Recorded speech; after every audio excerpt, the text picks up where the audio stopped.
in the shadow of the Himalayas. On one of the most geopolitically sensitive frontiers in the world, China is quietly building what may become the most powerful hydroelectric project ever attempted by humankind. We're not talking about the famous Three Gorges Dam, impressive as it is with its 22.5 gigawatt output and ability to slow Earth's rotation by 60 billionths of a second.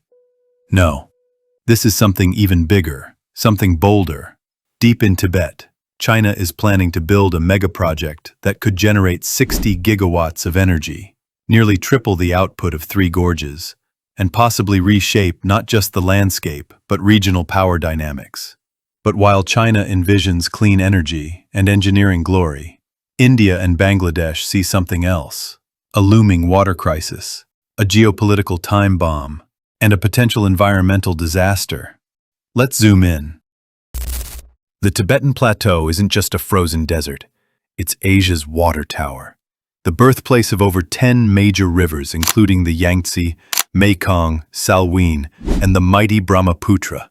These rivers supply fresh water to over 1.5 billion people across China, India, Bangladesh, Myanmar, and beyond. Among these rivers lies one with staggering hydro potential, the Yarlung Tsangpo. Originating near Mount Kailash, it flows eastward before doing something remarkable. It makes a sharp U-turn through one of the world's deepest canyons, dropping thousands of feet in elevation. It's here, in a 30-mile stretch known as the Great Bend, that China is preparing to build the Maidog hydropower project. This isn't just a dam, it's a marvel of engineering ambition. The plan? To drill 4 12-mile-long tunnels beneath the Namcha Barwa mountain range, through some of the toughest terrain on Earth. Water will be funneled through these tunnels at high speed and pressure, slamming into turbines to generate electricity at a mind-blowing scale. The numbers are staggering. 60 gigawatts of capacity, 300 billion kilowatt-hours of energy annually.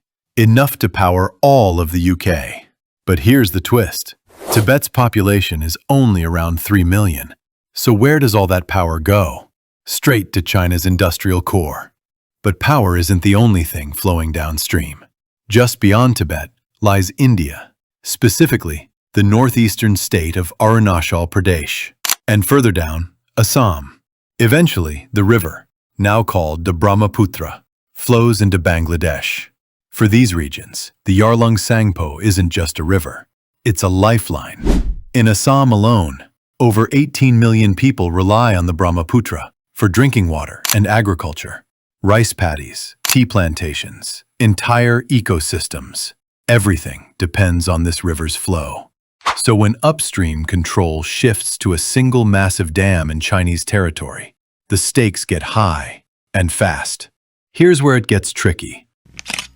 The Tibetan Plateau is one of the most seismically active regions on Earth. It's where the Indian tectonic plate smashes into the Eurasian plate, raising the Himalayas inch by inch. In January 2025, a 7.1 magnitude earthquake hit southeastern Tibet, destroying thousands of homes. Now imagine that same seismic force striking a giant hydroelectric complex.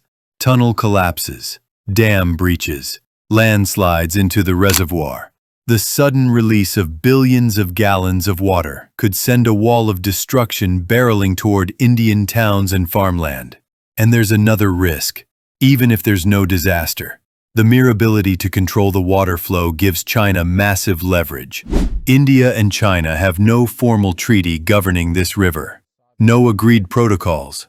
No water-sharing guarantees. If China decides to hold back water during a dry spell, or release too much during a monsoon, India's agricultural output could be devastated overnight. And it doesn't stop there.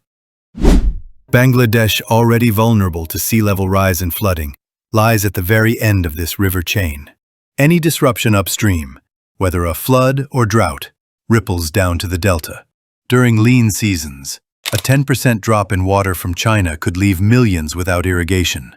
During wet seasons, an artificial release could wipe out villages. India is trying to prepare.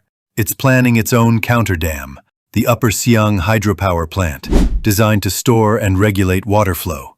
In theory, it could offset Chinese manipulation. But two mega dams on one river? That's not a solution. That's a high-stakes game of hydrological chess. And the pawns are millions of farmers, fishermen, and families. Critics warn that building a second dam, no matter the intention, might just make things worse. More floods, more displacement, more instability. The bigger picture? This isn't just about water. It's about power, control, sovereignty. China's Midog project, like its Belt and Road Initiative and artificial islands in the South China Sea, is part of a broader pattern. Infrastructure as a tool of dominance. And while clean energy is a noble goal, the question remains, at what cost? Because in the race to build the biggest dam in history, we risk something even bigger, triggering the next major conflict over water. The age of fossil fuels may be ending, but the age of hydro hegemony is just getting started.